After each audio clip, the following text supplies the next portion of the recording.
Vous le savez, nous, chez Easy2Fly, on est des vrais geeks. Alors, on est super contents parce qu'on vient de recevoir cette petite montre Garmin. Laura, c'est pour toi. Wow! This is the Garmin Dido Air. Wow. Qui n'a pas envie de l'ouvrir? Mais en tout cas, je ne peux pas résister. Faisons un unboxing. Alors, wow, le Graal. On a un petit bracelet supplémentaire en silicone, donc ça fait plaisir. Sur la montre, on a le basique qui est celui en cuir, toujours noir, donc simple, efficace, parfait, tout ce qu'il faut. On va avoir un petit autocollant qui nous incite à télécharger l'application Garmin Connect, donc c'est ce qui va nous permettre de customiser la montre, de synchroniser la montre avec notre téléphone. Alors juste avant de découvrir le Graal, on va regarder le sous-sol. Donc on a un petit chargeur évidemment et on a la petite étiquette donc qui nous offre 3 mois d'abonnement gratuitement à l'application Garmin Pilot et on a le manuel d'utilisation, voilà de quoi faire. Alors déjà, premier constat, déjà elle est magnifique, elle est très fine, élégante et elle est surtout très légère. Et également, pour ceux qui avaient la D2 Charlie, si on compare, la D2R est beaucoup plus légère. On va faire une autre petite comparaison aussi. Est-ce que vous remarquez? Et ouais, la luminosité, celle-là, elle est complètement dingue. On voit carrément mieux sur la D2R que la D2 Charlie et ça, c'est kiffant. Alors la première chose qu'on a faite, c'est qu'on lui a attribué notre terrain, donc pour notre part ça va être LFPA. Alors découvrons ensemble le petit cadran de base qui est bien sympathique. Alors en premier, chose vraiment cool, c'est qu'on a la météo, donc ça c'est vraiment pratique en vol. À gauche, on a le métard de la station la plus proche de notre terrain, donc ici c'est Pontoise. On peut voir que c'est overcast à 1000 pieds et qu'on a une visibilité 10 km. Ensuite, en dessous, on va avoir la petite boussole indicatrice de vent. Donc ici on peut voir qu'on a le vent du 191 nœuds et on peut aussi constater, alors ça j'adore, c'est la petite flèche qui nous indique du coup le sens du vent et ça je trouve que c'est vraiment cool. Alors petite cerise sur le gâteau, on a l'heure Zoulou. Vous voyez le petit cadran autour, donc il est en heure 24. Ici par exemple il est 16h35 et en heure Zoulou il va donc du coup être à 15h35. Voilà. Alors, la petite Laura, on va regarder un petit peu ce qu'elle a dans le ventre. On va commencer par les widgets. Donc les widgets, on les obtient en slidant de haut en bas. Des widgets, on en a à peu près 6 qui sont préinstallés. On a le premier widget par exemple, évidemment on peut choisir l'ordre. Là, on a la météo. On peut avoir des détails heure par heure, d'accord? Oui. Donc c'est plutôt pratique. Donc le suivant, c'est vraiment, pour moi, un des plus utiles. C'est le widget qui va te permettre de connaître l'heure de coucher du soleil aéronautique. L'oxymétrie. L'oxymétrie, c'est la quantité d'oxygène qu'on a dans le sang. Exact. Fonctionnalité qui nous intéresse quand on vole en altitude, pour savoir si on ne rentre pas en hypoxie. Ouais.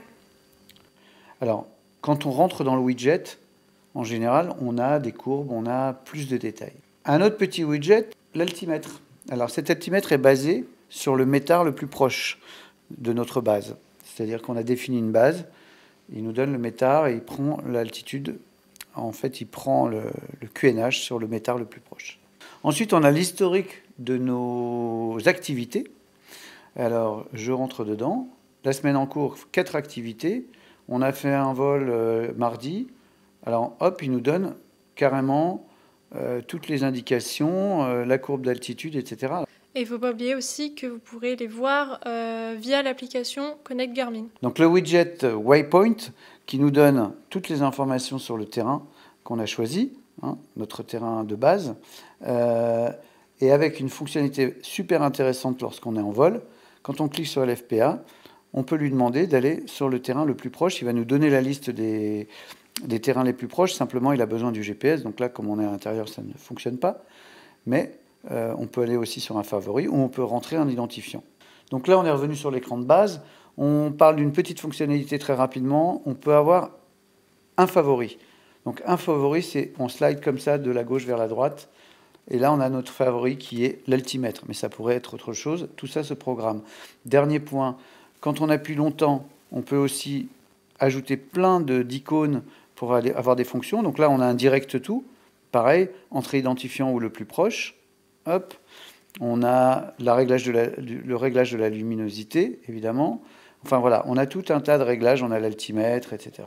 Troisième fonctionnalité importante, ce sont les activités. Donc là, j'appuie un petit coup ici, et là, je vois mon activité Fly, donc qui correspond au vol. Donc je vais pouvoir enregistrer mes vols. Donc j'appuie sur Fly. Qu'est-ce que ça veut dire enregistrer une activité? Ça veut dire que ça va nous enregistrer le vol complet. C'est un tracking d'activité qui va pouvoir se déclencher automatiquement.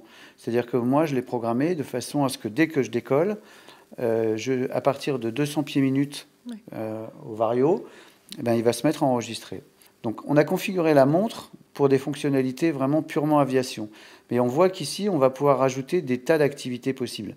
Hein. Vraiment, tous les sports peuvent être à rajouter et se déclencher en général automatiquement parce qu'il est capable de reconnaître les gestes. Donc maintenant, qu'est-ce qu'on fait? On va faire un petit tour en vol et on voit ce que ça donne. On va tester la bête. Voilà. Là, on est en vol. Donc automatiquement, il s'est mis à enregistrer, il s'est mis en mode fly. Alors le mode fly, voilà, on a des infos.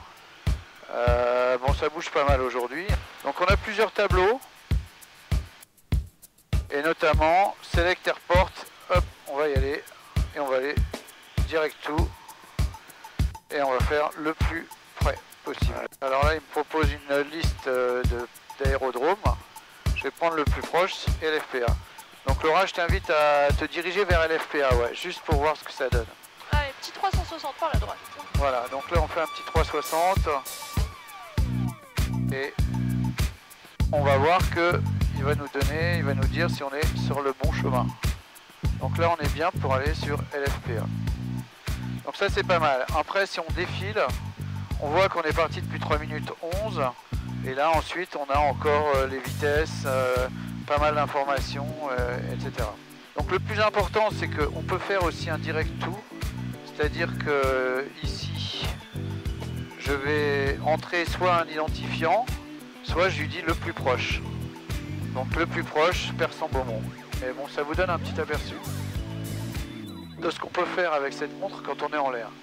Donc je suis en train de mesurer l'oxymétrie. Simplement, ça prend un peu de temps. C'est parti. Il est parti pour mesurer mon oxymétrie. Et quand ça bouge, ça lui plaît pas. Donc on est de retour de vol. Regardez, donc on vient d'ouvrir l'application Garmin Connect. Voilà, donc vous voyez qu'il est en train de synchroniser automatiquement ce qui sort de la montre.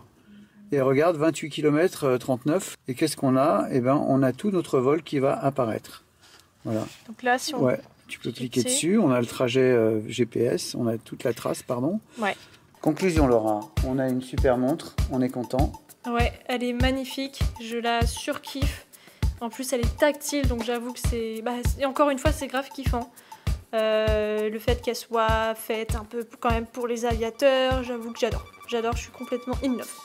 Voilà, on a ici le chargeur, ok, et on a les petits capteurs pour le rythme cardiaque et puis l'oxymétrie. Je profite pour vous montrer quelques widgets supplémentaires qu'on a installés nous-mêmes. Donc on va sur la boutique avec l'application qui s'appelle Connect IQ de chez Garmin. Et on trouve des petits widgets gratuits. Alors, par exemple, premier widget gratuit, Métartaf. Ça vous donne, en fonction de la position GPS, ça vous donne les métars aux alentours. Donc vous voyez que là, aujourd'hui, c'est pas terrible. Hein. On est en IFR sur 3 terrains sur 5. Ensuite, on a par exemple Flight Radar. Alors bon, ça c'est un peu gadget, hein, mais c'est rigolo. On se connecte à Flight Radar. Voilà. Donc, conclusion. On dit bravo à Garmin parce que là, je pense qu'ils ont fait vraiment un très très bon produit. Ils ont fait fort. On est content de dépenser que 550 €, quasiment la moitié du prix des versions précédentes. On a une montre qui est plus légère, comme on le disait, esthétiquement très sympa. C'est le cadeau de Noël pour le papa pilote, le tonton pilote. Voilà. À bientôt.